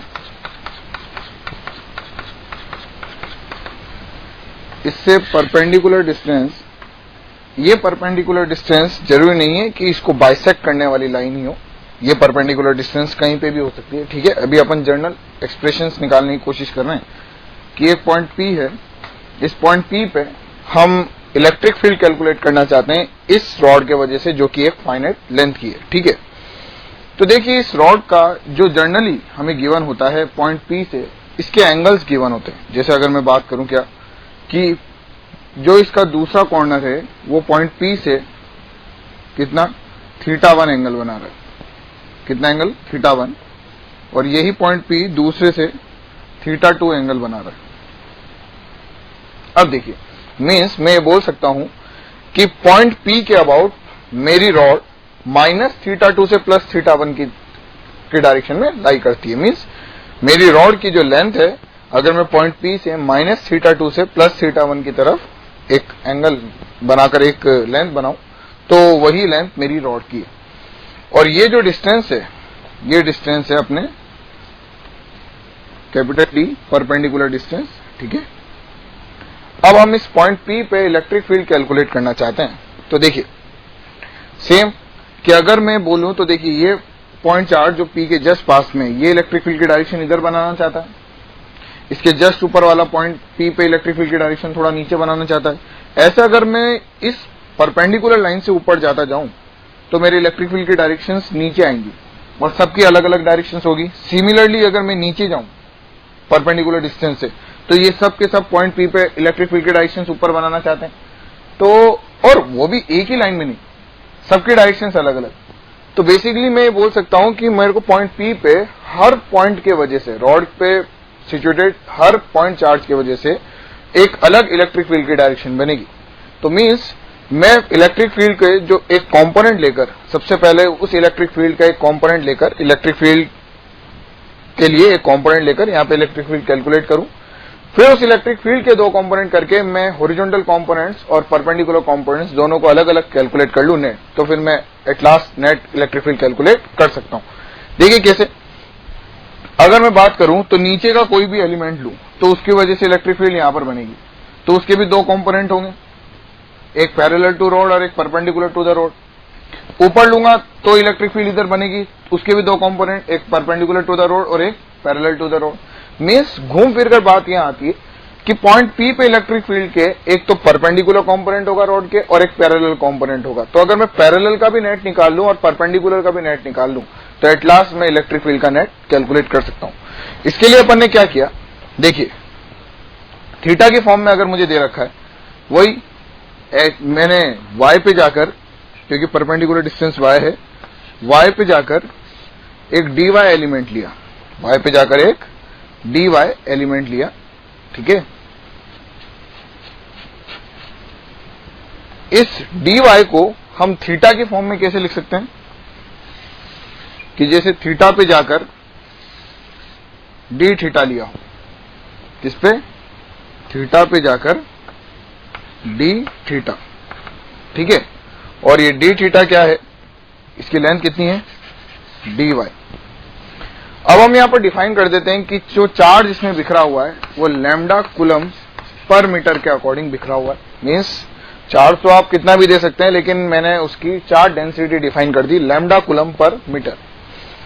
तो देखिए इस एलिमेंट के वजह से जो यहां पर इलेक्ट्रिक फील्ड बनेगी वो इलेक्ट्रिक फील्ड इस डायरेक्शन में होगी और वो छोटी सी इलेक्ट्रिक फील्ड होगी। देखिए अगर ये एंगल थीटा है तो ये एंगल भी कितना होगा, थीटा, और अगर ये एंगल थीटा है तो देखिए मैं इस dy एलिमेंट में आने वाले चार्ज dq को क्या बोल सकता हूं, dq equal to lambda dx। अगर ये लैम्डा dx है तो देखिए यहां पे जो इलेक्ट्रिक फील्ड बनेगी, छोटी सी इलेक्ट्रिक फील्ड dE इस k dq अपॉन इस डिस्टेंस को मान लेते हैं कि ये डिस्टेंस कितनी है, जो थीटा पर है ये डिस्टेंस मान लेते हैं r, तो k dq upon r square. ठीक है, k की वैल्यू रखें तो d आया अपने dq की वैल्यू रखें तो k lambda dy upon r square. अब देखिए हम जानते हैं कि हमारे को जो रॉड की लेंथ है वो किस फॉर्म में दे रखी है, -θ2 से +θ1 की फॉर्म में। मींस जब मेरे को रॉड गिवन है और पॉइंट P गिवन है, जिस पॉइंट पे मुझे इलेक्ट्रिक फील्ड निकालना है, उस पॉइंट से जो रॉड की लेंथ डिफाइन की गई है वो एंगल की टर्म में डिफाइन की गई है, डिस्टेंस की टर्म में नहीं। तो मैं चाहता हूं कि मेरे जो ये घूम फिरकर जितने भी वेरिएबल्स हैं वो किसकी फॉर्म में आ जाए, थीटा की फॉर्म में, ताकि मैं उसको इंटीग्रेट कर सकूं विद रेस्पेक्ट टू थीटा। तो देखिए ये परपेंडिकुलर डिस्टेंस d और ये r और ये y, तो क्या मैं यहां पर ये लिख सकता हूं कि tan theta is equal to y by D. तो अगर मैं इसको डिफरेंशिएट करूं तो देखिए कितना आ रहा है, sec square theta d theta equal to dy by D. तो dy की वैल्यू कितनी आ गई मेरे पास, d sec square theta d theta. अब देखिए मेरे पास r भी है, तो मैं r स्क्वायर को क्या लिख सकता हूं, r square equal to Y square plus D square. और मैं जानता हूं कि d को y को मैं लिख सकता हूं d tan थीटा, y को क्या लिख सकता हूं d tan थीटा। तो यहां पर बनेगा d square tan square theta, जो d स्क्वायर कॉमन आएगा, 1 plus d tan square theta that is equal to sec square theta. तो r square is equal to d square sec square theta. Means मेरे पास दो relation आ गए, एक तो dy का in term of theta and r in term of theta. तो देखिए अगर मैं d की वैल्यू को पुट करूं, देखिए d की वैल्यू अगर मैं यहां पे देखूं तो de is equal to k lambda dy, k lambda dy के बारे में बात करें तो देखिए dy कितना है, d sec square theta d theta upon r square को लिखें तो d square sec square theta.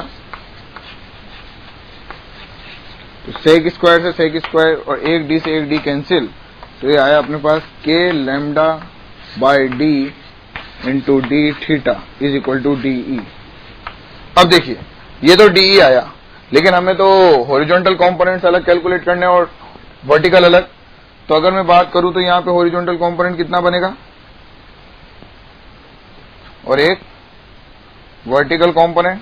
ठीक है, तो ये हो गया अपना d cos थीटा और ये हो गया अपना d sin थीटा। तो दोनों को अलग अलग कैलकुलेट कर लेते हैं। देखिए कैसे, component perpendicular to the rod यानी E perpendicular is integration of de cos theta is equal to D की वैल्यू कितनी, k lambda by D, k lambda by D cos theta यहां से रखा, cos theta d theta. Integration कहां से कहां तक, हमारी रॉड कहां से कहां तक लाई कर रही है, -θ2 से +θ1।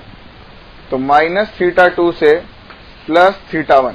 तो E perpendicular is equal to k lambda by D, cos theta का इंटीग्रेशन sin थीटा, तो k lambda by D sin θ1 minus sin θ2, लेकिन -θ2 रखेंगे तो प्लस हो जाएगा, प्लस sin θ2।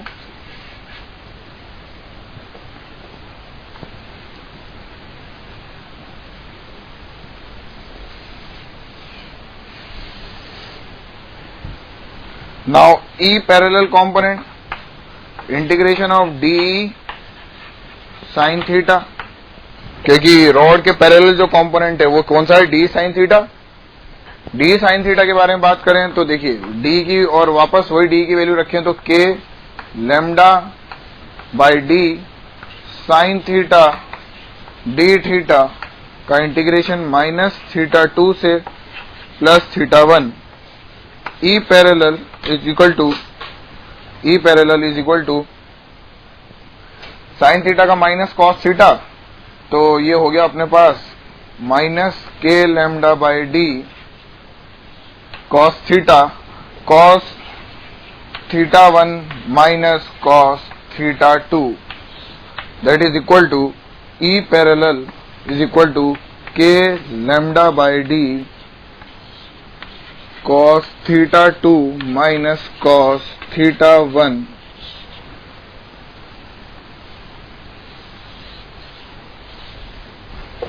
ये जो अपने पास फॉर्मूले आए हैं कौन कौन से? K lambda by D sine theta 1 plus sine theta 2 and K lambda by D cos theta 2 minus cos theta 1. This is the parallel and perpendicular component of the electric field due to finite length of rod. अगर मुझे इसके net electric field के बारे में बताना है तो मैं नेट इलेक्ट्रिक फील्ड परपेंडिकुलर पता है, पैरेलल पता है, तो क्या E net is equal to E perpendicular का स्क्वायर प्लस ई पैरेलल का स्क्वायर का अंडर रूट. ठीक है.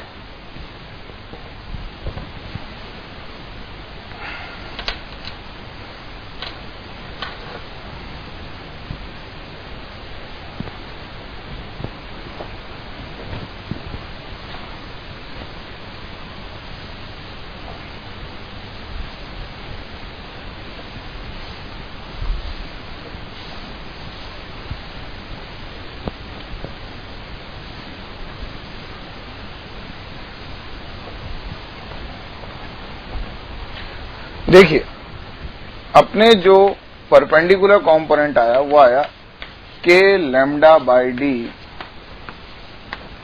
Sign theta 1 plus sine theta 2 और ई पैरेलल आया अपने पास K lambda by D cos theta 2 minus cos theta 1. एक बात ध्यान रखिए कि D perpendicular distance from road. ठीक है. और एक बात और कि थीटा 1 और थीटा 2, देखिए हम थीटा 2 का साइन पहले ही पुट कर चुके हैं माइनस थीटा 2 से प्लस थीटा 1. ठीक है.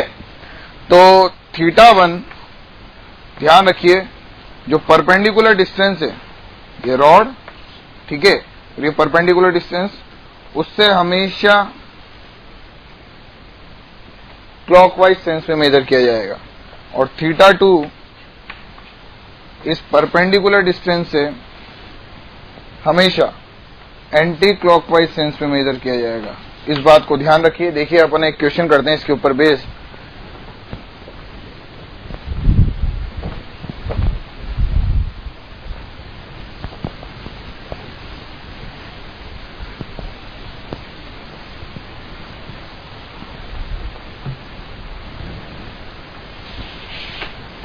जैसे सपोज करिए कि हमें एक फाइनाइट लेंथ का वायर दे दिया है, इस पे पॉजिटिव चार्ज लगा दिया, लैम्डा कूलम पर मीटर के अकॉर्डिंग चार्ज बिखरा हुआ है. ये आगे नहीं है लेकिन इससे डी डिस्टेंस पर इस पॉइंट पी पर मुझे इलेक्ट्रिक फील्ड कैलकुलेट करना है. अभी देखिए डी तो रॉड से परपेंडिकुलर डिस्टेंस नहीं है वायर से, तो एक आपको दे रखा है कि ये एंगल 30 डिग्री है और ये एंगल 60 डिग्री है. ठीक है. तो हमारे पास ये दोनों फॉर्मूले हैं, परपेंडिकुलर का भी और पैरेलल का भी. लेकिन देखिए जब अपन ने डेरिवेशन किया था तो ये पॉइंट कहीं मिड में आया था, यहां बीच में, मतलब एग्जैक्टली मिड में नहीं लेकिन था इस रॉड के जस्ट सामने परपेंडिकुलर डिस्टेंस पे. देखिए और कुछ नहीं करना, हमें हमारे फॉर्मूले में सेम वैसे ही वैल्यूज पुट करनी है जो हमने डेरिवेशन करते हुए मानी थी. क्या? D is the perpendicular distance from road. तो हमारे लिए जो D का काम करेगा वो परपेंडिकुलर डिस्टेंस होगी ये कितनी? D cos 30 degree, that means D by √3/2. ये हमारे लिए परपेंडिकुलर डिस्टेंस होगी. देखिए अब हमारे लिए फॉर्मूला क्या हो जाएगा अगर मैं D को वेरिएबल हटाऊं, क्यों? क्योंकि यहां पर भी D दे रखा है. तो K lambda bye A sign theta 1 plus sine theta 2 और E parallel K lambda bye A cos theta 2 minus cos theta 1। ठीक है, तो एक बात देखिए, E परपेंडिकुलर E पैरेलल, मेरे लिए A का काम कौन कर रहा है? D up into √3/2। क्यों? क्योंकि D cos 30 is the perpendicular distance of the point from the rod. ठीक है, अब देखिए इधर सुनिए कि अगर मैं आपसे बोलूं क्या कि हमने थीटा 1 परपेंडिकुलर डिस्टेंस से, थीटा 1 क्या था कि ऊपर वाले पॉइंट को मिलाने वाली लाइन, इसको कैसे मेजर किया था? क्लॉकवाइज। ऊपर वाले पॉइंट को मिलाने वाली लाइन को हमने कैसे मेजर किया था? क्लॉकवाइज। तो देखिए परपेंडिकुलर डिस्टेंस से, किससे? परपेंडिकुलर डिस्टेंस से अगर मैं क्लॉकवाइज चलूं, परपेंडिकुलर डिस्टेंस से, क्यों? क्योंकि ऊपर वाले पॉइंट, रॉड के ऊपर ही ऊपर वाले पॉइंट को पॉइंट P से मिलाने वाली लाइन ये है। ठीक है, मैं इसके एंगल को कैसे मेजर करूंगा? परपेंडिकुलर से क्लॉकवाइज। तो मैंने परपेंडिकुलर से क्लॉकवाइज मेजर किया तो मेरे एंगल आया theta 1 is 60 degree. Theta 1 is 60 degree. ठीक है, अब देखिए मेरे को दूसरे पॉइंट को, रॉड के दूसरे पॉइंट को कैसे मेजर करना है? मैंने कैसे मेजर किया था डेरिवेशन में? Anti clockwise. ठीक है, तो माना कि हमारे रॉड का दूसरा पॉइंट भी पॉइंट P के ऊपर ही है, लेकिन हम अपने डेरिवेशन के अकॉर्डिंग ही काम करेंगे। कैसे? परपेंडिकुलर डिस्टेंस से एंटी क्लॉकवाइज चलेंगे तो दूसरा पॉइंट कितने एंगल पर आ रहा है? दूसरे पॉइंट का डायरेक्शन कितने एंगल पर आ रहा है? ये आ रहा है 330 डिग्री। परपेंडिकुलर डिस्टेंस से एंटी क्लॉकवाइज मेजर करते हैं, एंटी क्लॉकवाइज मेजर करते हुए चले चले चले चले चले यहां पे आकर मुझे रॉड के दूसरे पॉइंट और पॉइंट P को मिलाने वाली लाइन मिली। तो मेरे लिए थीटा 2 क्या होगा? देखिए मेरे लिए थीटा 2 क्या होगा? 330 डिग्री। लेकिन 330 डिग्री को हम ट्रिग्नोमेट्री में आप जानते हैं कि क्या माइनस 30 डिग्री भी लिखा जा सकता है। 330 डिग्री को माइनस 30 डिग्री भी लिखा जा सकता है। तो ऐसा नहीं है कि मतलब जब अपन बाद में कई बार ये लिखा रहता है theta 2 equal to minus 30 degree, तो ऐसा नहीं है कि अपन ने विथ साइन वैल्यूज रखनी है। साइन तो हम पहले रख चुके हैं डेरिवेशन में, माइनस थीटा 2 से प्लस थीटा 1। अब हमें सिर्फ वैल्यू रखनी है थीटा 1 और थीटा 2 की। तो अगर मैं थीटा 1 और थीटा 2 की वैल्यू रख रहा हूं तो देखिए थीटा 1 परपेंडिकुलर डिस्टेंस से पॉइंट P और ऊपर वाले पॉइंट को मिलाने वाली लाइन तक चलेंगे तो क्लॉकवाइज सेंस में, और बॉटम मोस्ट पॉइंट रॉड के और पॉइंट P को मिलाने वाली लाइन पे परपेंडिकुलर डिस्टेंस से एंटी क्लॉकवाइज चलेंगे तो जो एंगल बनेगा वो 330 डिग्री मीन्स माइनस 30 डिग्री। या तो मैं यहां पर थीटा 2 की वैल्यू 330 डिग्री रख दूं, लेकिन मुझे पता है 330 डिग्री वही वैल्यू देगा जो माइनस 30 देगा। ऐसा नहीं है कि मैंने थीटा 2 को नेगेटिव रखा है, मैंने रखा पॉजिटिव ही है क्योंकि साइन में पहले ही रख चुका हूं। बस मैंने इस एंगल को रिप्लेस किया है माइनस 30 से। क्लियर है बात?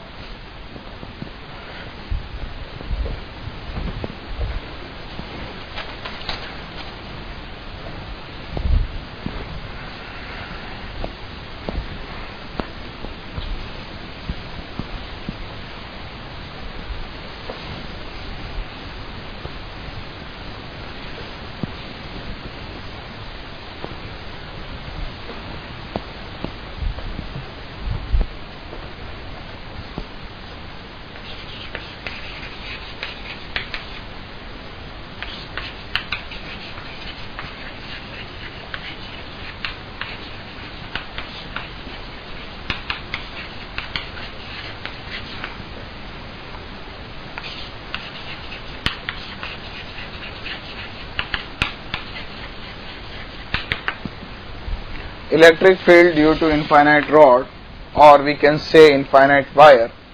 ठीक है, देखिए इनफाइनाइट एक रिलेटिव टर्म होती है। कैसे? देखिए कि यही फाइनाइट रोड किसी पॉइंट के लिए हो सकता है इनफाइनाइट हो जाए। जैसे सपोज करिए कि मैं इस बोर्ड से चिपक गया, तो अगर मैं ऊपर देखूंगा तो मुझे ऊपर का पॉइंट नजर नहीं आ रहा और न मुझे नीचे का पॉइंट नजर आ रहा, तो मेरे लिए ये बोर्ड या ये जो वॉल है यही क्या बन गई? इनफाइनाइट। बेसिकली आप किसी स्ट्रक्चर के इतना पास हैं कि उसका आप ऊपर का एंड नहीं देख पा रहे, नीचे का एंड नहीं देख पा रहे, तो वही स्ट्रक्चर आपके लिए क्या हो गई? इनफाइनाइट। तो बेसिकली इनफाइनाइट रॉड या इनफाइनाइट वायर के वजह से इलेक्ट्रिक फील्ड कितना होता है इसी को अपन कैलकुलेट करना चाहते हैं। तो देखिए इस पॉइंट P से, ये जो पॉइंट P है इससे अगर मैं ऊपर ही ऊपर वाले पॉइंट को मिलाऊंगा तो वो भी इन्फिनिटी पे मिलेगा और नीचे वाले पॉइंट को मिलाऊंगा वो भी इन्फिनिटी पे मिलेगा। That means θ1 is equal to θ2 is equal to 90 degree. तो देखिए ई परपेंडिकुलर कितना आया, k lambda by D sine θ1 plus sine θ2, that means sine 90 plus sine 90 1 plus 1 यानी 2k लैम्डा बाय डी। ठीक है, ई परपेंडिकुलर और ई पैरेलल कितना हो जाएगा, कॉस वाली टर्म्स आती है, कॉस पाई बाई 2 0 होता है तो ई पैरेलल इज 0। इसका मतलब है कि अगर मेरे पास कोई इनफाइनाइट रॉड है या इनफाइनाइट वायर है तो उसके वजह से किसी भी परपेंडिकुलर डिस्टेंस वाले पॉइंट पे जो इलेक्ट्रिक फील्ड होगी वो इनफाइनाइट वायर की कैसी होगी, perpendicular 2k lambda by D या 2k लैम्डा बाय आर। ये बहुत यूज होता है, सबसे ज्यादा यूज यही होता है बेसिकली। ठीक है, तो ये आपको याद होना चाहिए। सेकंड, अगर मैं इसी जगह सेमी इनफाइनाइट रॉड ले लूं,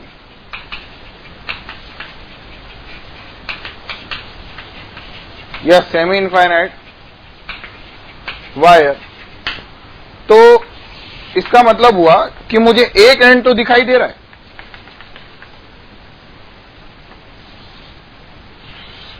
ये देखिए पॉइंट P,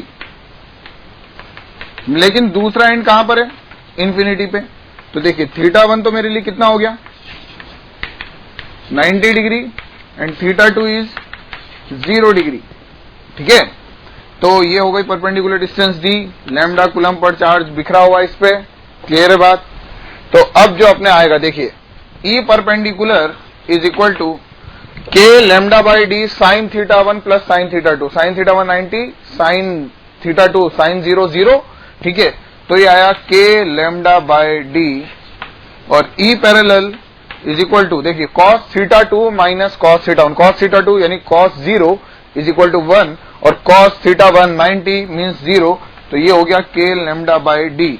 मीन्स जब सेमी इनफाइनाइट रॉड होती है या सेमी इनफाइनाइट वायर होता है तो आपको जो परपेंडिकुलर डिस्टेंस पे पॉइंट P है उस पॉइंट P पर आपको दोनों कंपोनेंट ऑफ इलेक्ट्रिक फील्ड मिलते हैं।